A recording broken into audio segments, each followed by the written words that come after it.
नमस्कार दोस्तों। आज की कहानी का नाम है जुड़वा दो बहनें पर किस्मत अलग अलग। प्रमोद की पत्नी गर्भवती थी। कुछ समय बाद उसने दो बेटियों को जन्म दिया, जिनमें से एक बहुत ही काली और दूसरी बहुत ही गोरी थी। लेकिन दुख की बात यह हुई कि बेटियों के जन्म के बाद ही प्रमोद की पत्नी की मृत्यु हो जाती है और उसकी सास अपनी दोनों पोतियों को अपशगुनी समझकर सड़क के किनारे पड़े हुए डस्टबिन में डाल आती है। तभी उधर से एक पति पत्नी का जोड़ा जा रहा होता है। जब पत्नी ने मासूम बच्चों के रोनों की आवाज़ सुनी तो उसने अपने पति से कहा कि देखो, वहां से बच्चों के रोने की आवाज़ आ रही है। पति ने गाड़ी रोक देखा कि डस्टबिन में दो नवजात शिशु पड़े हैं और दोनों ही लड़कियां हैं। पत्नी ने कहा कि हमारे पास एक भी औलाद नहीं है, तो क्यों ना हम इन बच्चियों को अपने साथ लेकर चलते हैं। पति ने कहा कि यह बच्ची जिसका रंग गोरा है उसे ले जाते हैं और काली वाली को यहीं छोड़ दो। लेकिन पत्नी ने पति से दोनों बच्चियों को ले जाने की बहुत जिद की, लेकिन पति के सामने उसकी एक नहीं चली और वह गोरी वाली लड़की को उठाकर अपने साथ गाड़ी में ले गए कि वह जोड़ा एक कपड़े का व्यापारी था। उन्होंने उस बच्ची का नामकरण किया और उसका नाम रखा पूजा। पूजा बहुत ही लाड प्यार से पल रही थी। दूसरी तरफ काली बच्ची वहीं रो रही थी। तभी एक भिखारन उधर से निकली और उसने उस बच्ची को उठा लिया और अपने साथ अपनी झोंपड़ी में ले गई। अब वह रोज जब भी भीख मांगने जाती तो उसे काली बच्ची, जिसका नाम कामना रखा गया था, उसे अपने साथ भीख मांगने के लिए ले आई। दोनों बच्चियां बड़ी होने लगी। पूजा को वहां के ऐशो आराम पर बहुत घमंड हो गया था, इसलिए वह बात बात पर अपने नौकरों को डांटती। उधर कामना अपना पेट भरने के लिए लोगों के आगे भीख मांगती फिरती थी। बाबूजी, मुझे पैसे दे दो, बड़ी जोर से भूख लगी है, कल का कुछ खाया भी नहीं। पूजा अपने नौकरों को जरा सी गलती पर थप्पड़ मार देती। पूजा के माँ बाप उसे ऐसा करने से रोकते कि बेटी, पैसों का इतना घमंड नहीं करते। लेकिन पूजा कहती कि मैं पैसों से सब कुछ कर लेती हूँ। और फिर वह एक बहुत ही महंगा सा कुत्ता खरीद लेती है।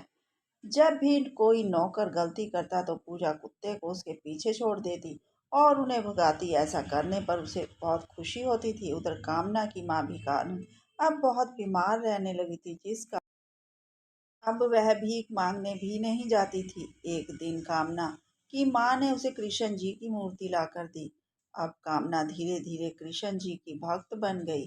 वह रोज पास में मंदिर में जाती और उनकी पूजा करती।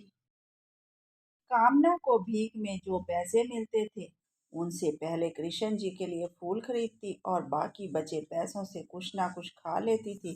थोड़े दिनों के बाद ही कामना की माँ की मृत्यु हो जाती है। अब कामना अकेली थी, लेकिन वह मंदिर में जाकर पूजा करना ना भूलती। उधर पूजा के पापा की भी एक्सीडेंट में मृत्यु हो जाती है। अब पूजा अपनी माँ के साथ अकेली रह जाती है। एक दिन कामना भीख मांग रही थी, तभी एक सेठ आया। कामना ने कहा कि बाबूजी, मुझे कुछ पैसे दे दो। उस सेठ ने 100-100 के दो नोट कामना को दे दिए। तभी एक लड़का वहां खड़ा देख रहा था। उसने कामना पैसे छीन लिए और उसे धक्का दे दिया। तभी कामना का सर एक पत्थर से बजा और उसके सर से खून बहने लगा। उधर कामना की याददाश्त चली गई, लेकिन फिर भी कामना कृष्ण जी की पूजा करना ना भूली।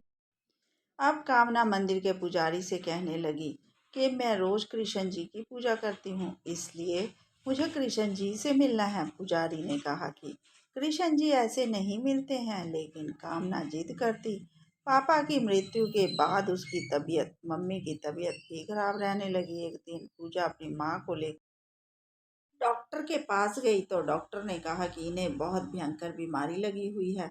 अब तो इन्हें केवल भगवान ही बचा सकते हैं। पूजा ने कहा कि मैं किसी भगवान पर विश्वास नहीं करती हूँ, लेकिन डॉक्टर ने कहा कि हम कुछ नहीं कर सकते। अब जो भी करेगा भगवान ही करेगा। यह सुनकर पूजा कृष्ण जी के मंदिर में गई, जहाँ पर कामना भीख मांगती थी। कृष्ण जी ने सोचा कि अब मैं दोनों बहनों की परीक्षा लूंगा और वह एक छोटे से बालक के रूप में वहां आ गए।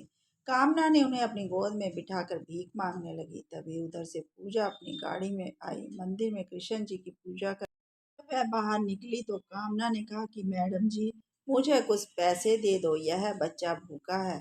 तभी पूजा ने 500 का नोट निकालकर कामना को दे दिया और फिर कामना की तरफ बड़ी ध्यान से देखने लगी। तभी कामना की गोद में से नन्हा बालक कृष्ण जी खड़े हो गए और अपना अवतार ले लिया। उन्होंने कहा कि कामना मेरी सच्ची भगत है और तुम दोनों बचपन की बिछड़ी हुई सगी बहनें हो।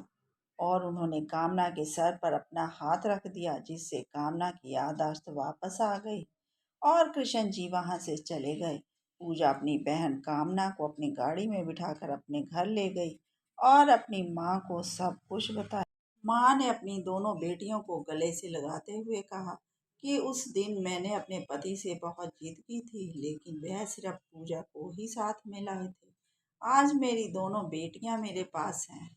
कैसी लगी आपको ये कहानी? प्लीज़ लाइक और सब्सक्राइब कीजिए।